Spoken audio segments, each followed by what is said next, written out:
আপনার তো যায় নাই এখনো, এর জন্য আপনি বুঝেন নাই, তাই না?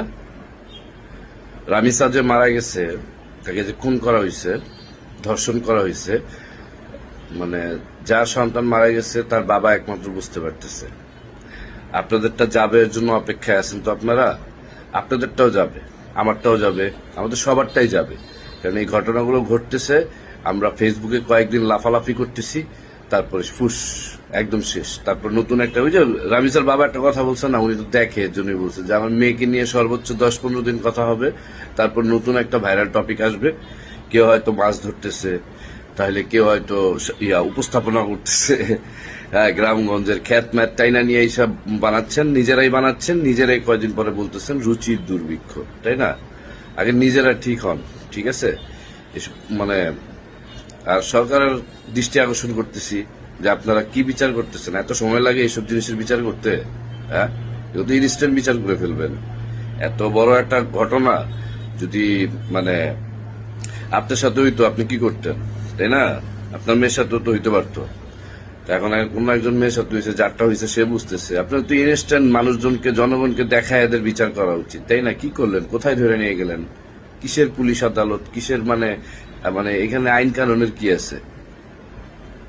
মানে এত ছোট্ট একটা বাচ্চা মেয়ে কে মেরে ফেলা হইলো, এখানে আপনারা সময় নিচ্ছেন কেন? এত আদালত লাগে নাকি? হ্যাঁ, আপনারা আর আমাদের দেশের মানুষদেরকে আবার বলতেছি, আপনারা এভাবেই সহ্য করতে থাকুন, দেখতে থাকুন এবং ফেসবুকে ভিডিও বানাইতে থাকুন। ইনশাআল্লাহ একটার পর একটা আপনাদের আপনাদের মানে কি বলে এটা, আপনাদের পালাও আসবে, আপনাদের ঘর থেকে সন্তান যাবে। মনে রাখেন, সহ্য করতেছেন না, আল্লাহ এইসব জিনিস সহ্য করতে বলে নাই। যে অন্যায় হচ্ছে, একটার পর একটা অন্যায় হচ্ছে, আর সেইগুলো সহ্য করতেছেন, ঠিক আছে?